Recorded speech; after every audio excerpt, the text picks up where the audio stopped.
Bow seat, Daniel Lent getting ready and positioned. The officials have been working hard, making sure that the course is back in the best condition after this break time. Yeah, the tide started to come in. I think that's what influenced the delay. Yep, so they had to try to clear the course, make it as even as possible, and getting ready for this men's youth double time trial. So in this situation, usually the bow seat's going to be in the boat, and we'll see this happen live right now. That's Tim Marr, stroke seat, joining teammate Daniel Lent. Getting underway here.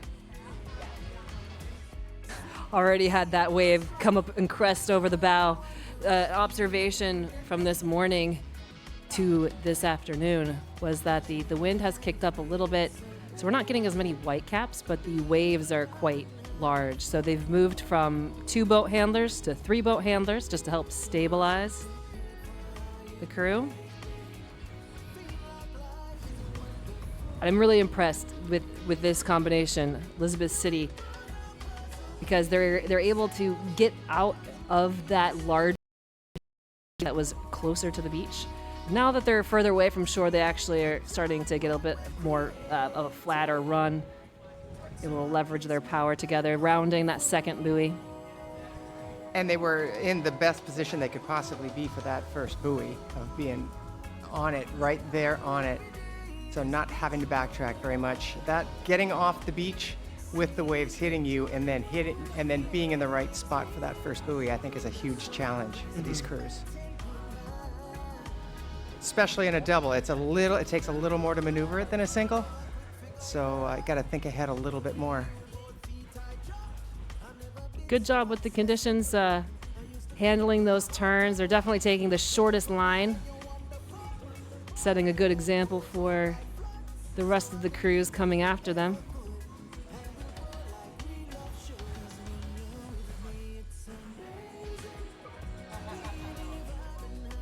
We'll see where they are. So they've done that 90-degree turn, headed back towards shore.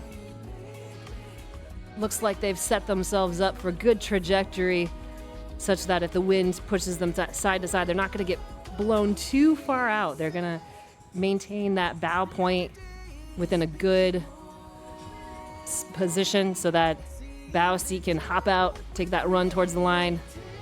And, you know, BB, you made an observation. Now that the tide is higher, the running component is a little bit less to these rounds. The rowing part takes a little bit longer.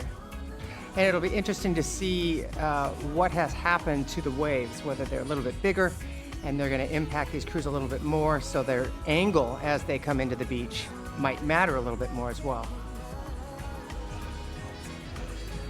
So this crew from Elizabeth City really riding that wave. That was a fantastic masterclass in riding the surf.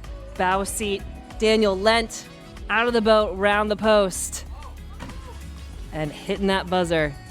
First to the line in the men's youth double time trial.